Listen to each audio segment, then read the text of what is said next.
አሁን ከሌሊቱ 7 ሰዓት ነው። 7 ሰዓት ከ10 አካባቢ ነው።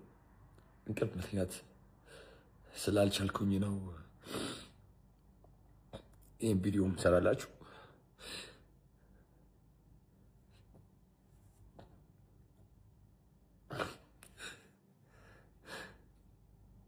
ላይክ በጣም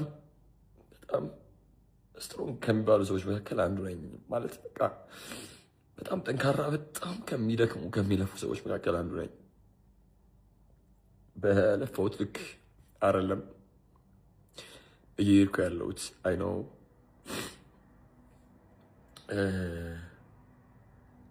ከጀርባዬ በጣም ብዙ ሀስሎች አሉ፣ በጣም ብዙ ድካሞች አሉ። ያው የሰው ልጅ ነኝ እኔ፣ ኢሞሽናል ላይ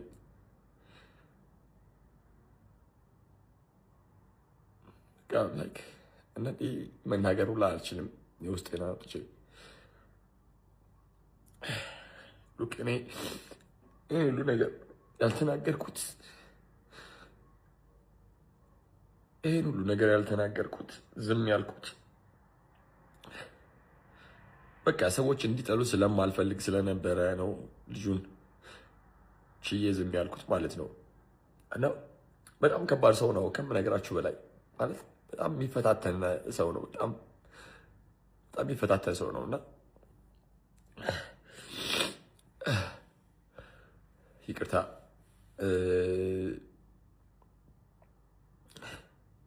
ሉክ እንዳለቀስ ያደረገኝ ነገር ተሸንፌ ሳይሆን ወይም ደግሞ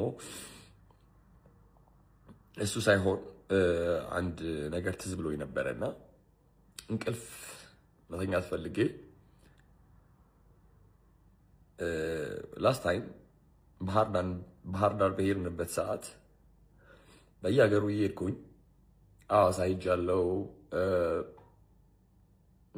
አዳማ ሄጃለሁ። ጊቫዌ እየሰጠሁ ነበር የ7ኛ ዓመት አኒቨርሳሪ ለማክበር ማለት ነው። እና በዛ ሰዓት ባህር ዳር ሰዎች ሪኩዌስት አደረገውና የኛ የቲክቶክ አናሊስታችን ላይ ባህር ዳር ነበረ በደንብ በጣም ብዙ ተከታዮች እንዳሉን አይተናል። እና ከቲሞቼ ጋር አብረን ሄደን ከዛ ከሄድን በኋላ በጣም ተቀበሉን። በጣም ህብረተሰቡ ደስ ይላል። በጣም የሚገርም ህብረተሰብ ነው። ሁሉም ሰው ደስ ይላል በፍቅር ከስፖርት ኮሚሽኑ ጀምሮ እያንዳንዱ ሰው በፍቅር ነው የተቀበለን። እና ከዛ ያለውን ሁኔታ ምናምን ነገር ሲያዩ አምሶሪ በጣም ተደወለልኝ።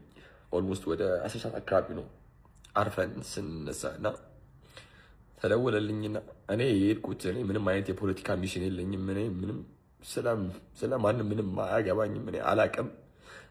ከዛ ተደወለልኝ ከሌሊቱ ከምሽቱ 10 ሰዓት ነው አምሶሪ ከቀኑ 10 ሰዓት ተደወለልኝ። ከዛ የተደወለልበትን ምክንያት እኛ 9 ሰዓት አካባቢ ምሳ በልተን ከባህር ዳር ልጆች ጋር ቪዲዮ ሰራን። ቪዲዮ ሰራንና ያንን ቪዲዮ ልክ እንዳዩ ነው የደወሉልኝ። ነገ ያሰብከውን ፕሮግራም ሰርዘው ካልሆነ ያረፍኩበትን ሆቴል አልጋውን ነንበሩን ያውቁታል፣ ስልኬንም ያውቁታል። እና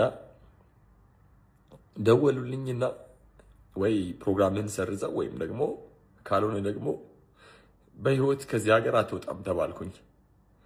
ከዛ ቴዲና ሰላም እኔ ጋር ኢዲኤፍ ይሰራሉና ለሁለቱ ነገርኳቸው። ቁጭ አድርጌ ስነግራቸው ምንም ችግር የለውም ፕሮግራሙ ሀፕን ያደርጋል፣ አንተ እንዳትፈራ፣ እኛ አስፈላጊውን እርምጃ እንወስዳለን፣ አንተ ብቻ ጠንከር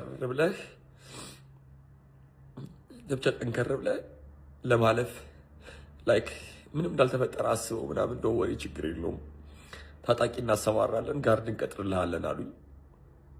ፎርሹር ጋርዶቹ አያውቁም ይሄን ነገር። ከዛ ማታ እራት ራሱ ለመብላት ስንሄድ የታጠቀ ሰው አብሮን ነበረ፣ ሽጉጥ የያዘ ሰው ማለት ነው። ሰዎች ከተተናኮሉ ምናምን ነገር ተብሎ ማለት ነው። እኔ በደንብ አላውቀውም ሀገሩ። ያው ህብረተሰቡም ደግሞ ደስ የሚል ህብረተሰብ ነው